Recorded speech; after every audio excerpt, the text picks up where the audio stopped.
Hello, good morning students.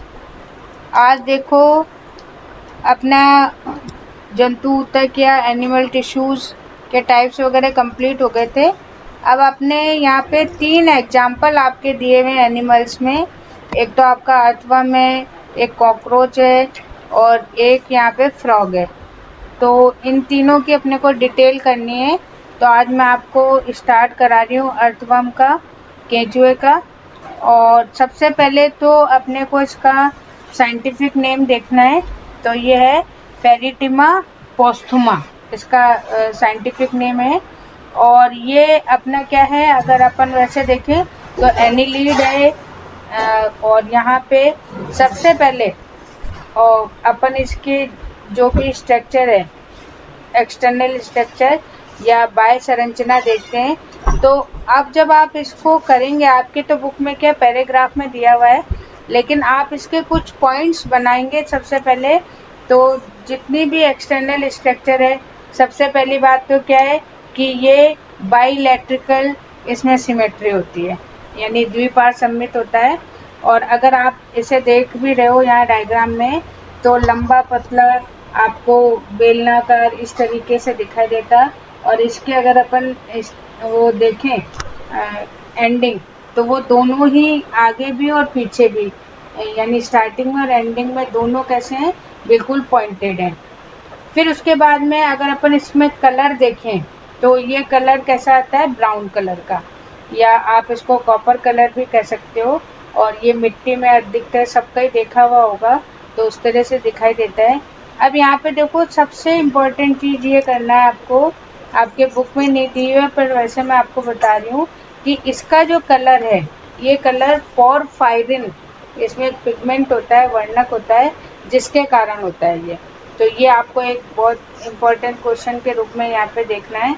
फिर अगर अपन इसकी थोड़ी लंबाई देखें, तो 150 मिलीमीटर से लेकर ये मान के चलिए 200 मिलीमीटर तक लंबा होता है। और अगर हम इसकी चौड़ाई देखें, तो ये 3 से 5 मिलीमीटर चौड़ा होता है।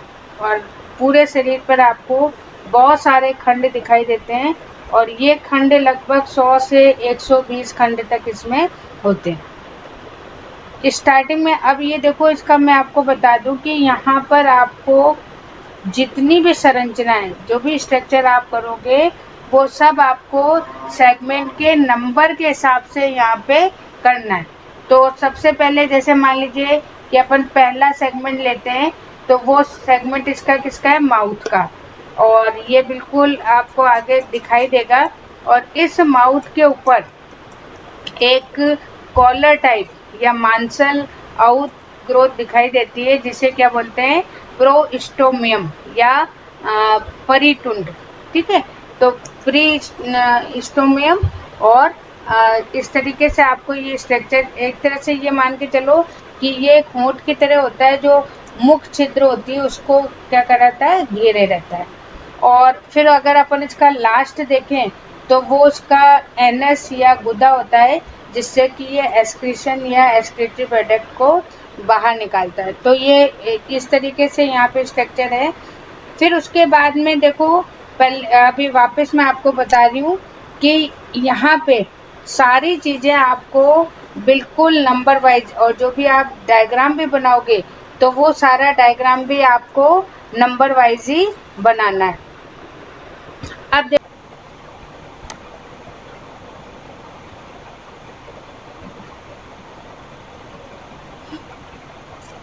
देखो यहाँ पे, तो जो भी चीज़ है, अगर जैसे मान लीजिए इसमें 14, 15 और 16, यहाँ पे आपको एक स्पेशल स्ट्रक्चर मिलेगी, जिसे क्या बोलते हैं, क्लाइटेलम या पर्याणिका। फिर उसके बाद में अगर आप देखोगे, तो ये जो स्ट्रक्चर है, ये स्ट्रक्चर अधिकतर जो अंडे होते हैं उनको सुरक्षित करने के लिए होती है।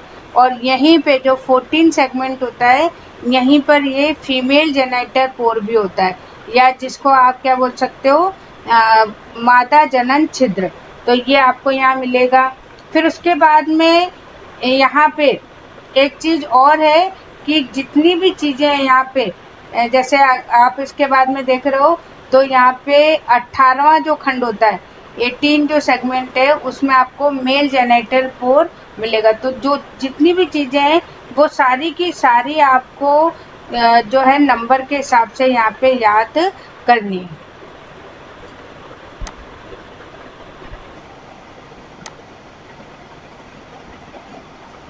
फिर उसके बाद में आप देखो 5वें से छठे, छठे से 7वें, 7वें से 8वें और 8वें से 9वें, ये जो आपको खंड यहाँ दिख भी रखा है। और इसमें स्पर्मेथिका जो है वो है जिसे शुक्रधानी रंध्र कहते हैं।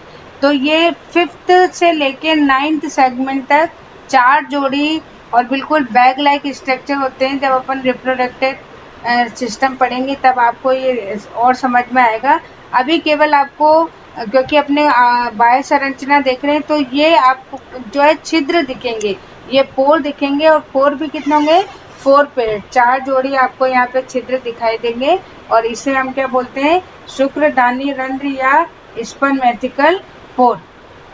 फिर उसके बाद में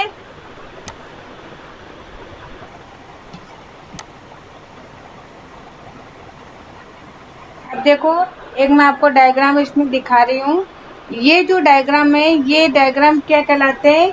ये होते हैं सूख, या जिन्हें बोलते हैं सीटी। और ये एक तरीके से इस अर्थवर्म के क्या होते हैं? पैर। और पूरे शरीर पे चारों, ये जो आपको चित्र दिख रहा है, ये इसके अनुप्रस्थ काट का है, ये इसके ट्रांसफर सेक्शन का है। और ये इस तरीके से इसमें सूख लगे रहते हैं। और अगर आप इसकी इंडिविजुअल स्ट्रक्चर देखो तो ये बिल्कुल एस आकार का, देखो आपको दिख रहा है ना कि किस तरीके से बॉडी के अंदर, हालांकि आपके बुक में डायग्राम नहीं है, ये इस तरीके से जो देह भित्ति या बॉडी वॉल होती है उसके अंदर लगे रहते हैं। और बिल्कुल इसी तरीके से जैसे पेंडुलम की तरह ये गति करते रहते हैं और केचुए को आगे पीछे बढ़ाने में सहायक होते हैं।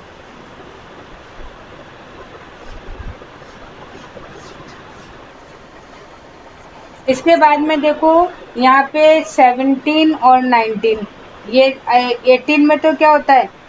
नर जनन छिद्र होता है, मेल जेनिटल पोर। और इससे पहले और इसके बाद में यानी 17 और 19 में इसमें पाए जाते हैं जनन अंकुरक, और जिन्हें बोलते हैं अपन जेनेटाइल पेपिली, जिनकी सहायता से जब ये निषेचन क्रिया करते हैं तो उसमें ये बहुत ज़्यादा इम्पोर्टेंट होता है। और ये जो है इनके अंदर से एक चिपचिपा पदार्थ है या चिपचिपा रस है वो निकलता है, जो कि निषेचन क्रिया में यहाँ पे सहायक होते हैं। तो ये कुछ चीज़ें हैं जो आपको यहाँ पे अच्छी तरीके से जो है याद करनी है, ताकि आप जब बाह्य संरचना है तो उस संरचना में आप इसको डिटेल में कर सकें।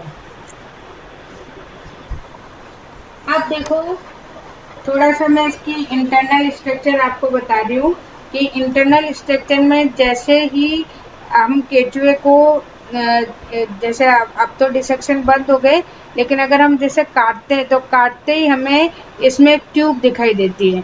और जब अपन ने क्लासिफिकेशन पढ़ा था तब मैंने आपको बताया था कि नली के अंदर नली, यानी ट्यूब इन ट्यूब इसको कहा जाता है। इसीलिए कहा जाता है कि इसमें मुंह से लेके लास्ट गुदा तक या एनस तक जो है एक नली जैसी संरचना पाई जाती है। और यही इसका क्या होता है? पाचन तंत्र या डाइजेस्टिव सिस्टम। अब ये जो है इसमें आपको दिख रहा है जितनी भी चीज़ें वो सारी खंड के हिसाब से, इसलिए ये चीज़ भी आपको बिल्कुल पॉइंट्स के हिसाब से करनी है। अब जैसे मैं आपको बता रही हूँ कि जो फर्स्ट है, फर्स्ट में आपको क्या मिलेगा? माउथ या मुख मिलेगा। फिर उसके बाद में अपन बकल कैविटी की बात करते हैं या मुख गुहा की बात करते हैं, तो ये मान लीजिए सेकंड से थर्ड आपको सेगमेंट तक दिखाई दे रही है, थोड़ी सी चौड़ी है।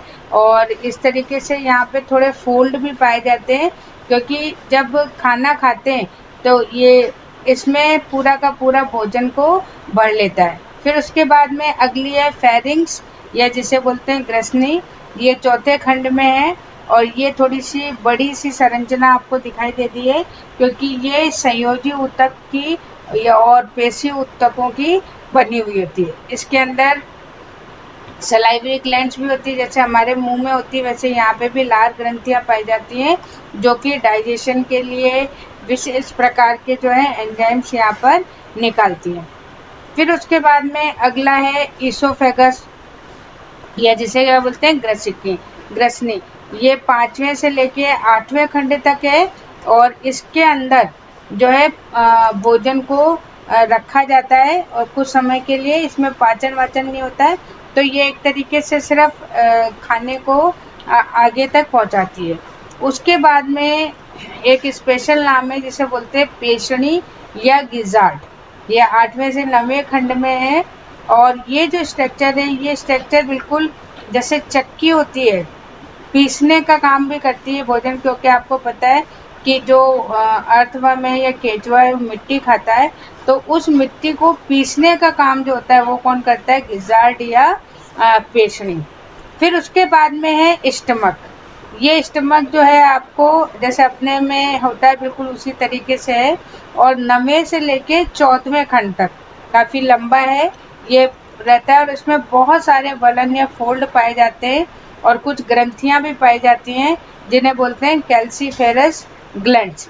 ये जो ग्लैंड्स हैं, ये ग्लैंड्स कहाँ पे ज़्यादा काम में आती है, ये जो मिट्टी खाती है उस मिट्टी में जो अम्ल होते हैं उन अम्ल को उदासीन या न्यूट्रल करने के लिए काम में आते हैं।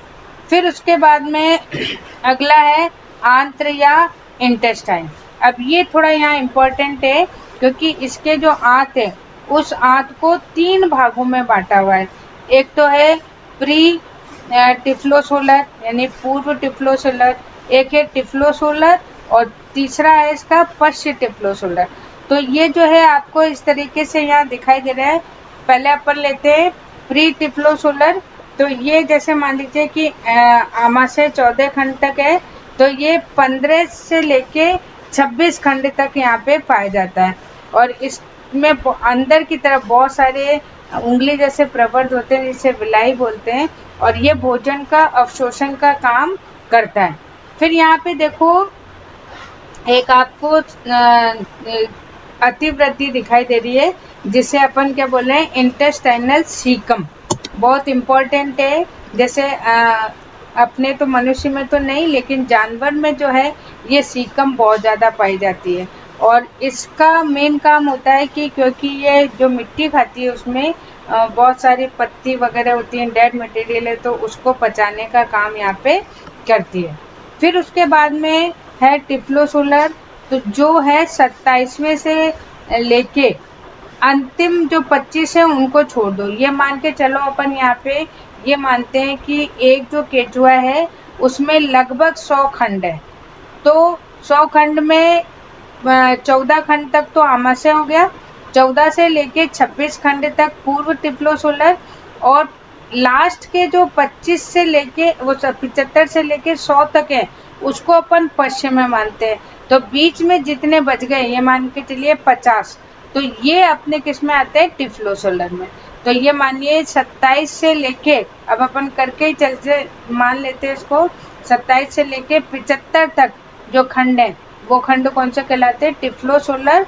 और इसमें भी जो है विलाई या रसांकुर बड़े बड़े होते हैं और ये भी क्या करते हैं, भोजन को अवशोषित करने का कार्य करते हैं।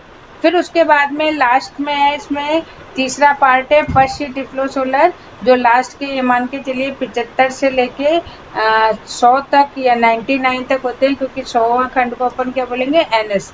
तो ये जो है एक तरीके से अपन इसको मलाशय या रेक्टम भी कह सकते हैं। और यहाँ पे जितना भी भोजन है उस भोजन को क्या किया जाता है, इकट्ठा किया जाता है। तो ये एक तरीका क्या है, यहाँ क्या है, रेक्टम या मलाशय। और लास्ट में अगर हम देखते हैं तो सबसे लास्ट में गुदा या एनस होती है, जो कि सारा जो खाना है उस खाने को पचने के बाद में या डाइजेस्ट होने के बाद में छोटे छोटे कणों के रूप में जो है शरीर से बाहर निकालती है। और यही कण क्या कहलाते हैं, क्रमिक कास्टिंग। कभी कभी पूछा जाता है कि क्रमिक कास्टिंग या वर्म कास्टिंग क्या है, तो केचुआ है वो अपने मल को छोटी छोटी बूंदों गोलियों के रूप में बाहर निकालता है, उसे हम क्या बोलते हैं, क्रमिक कास्टिंग। तो आज मैं आपको इतना करा रही हूँ, तो आपकी बाह्य संरचना हो गई और थोड़ी सी जो है आहार नाल के बारे में आज मैंने आपको बताया।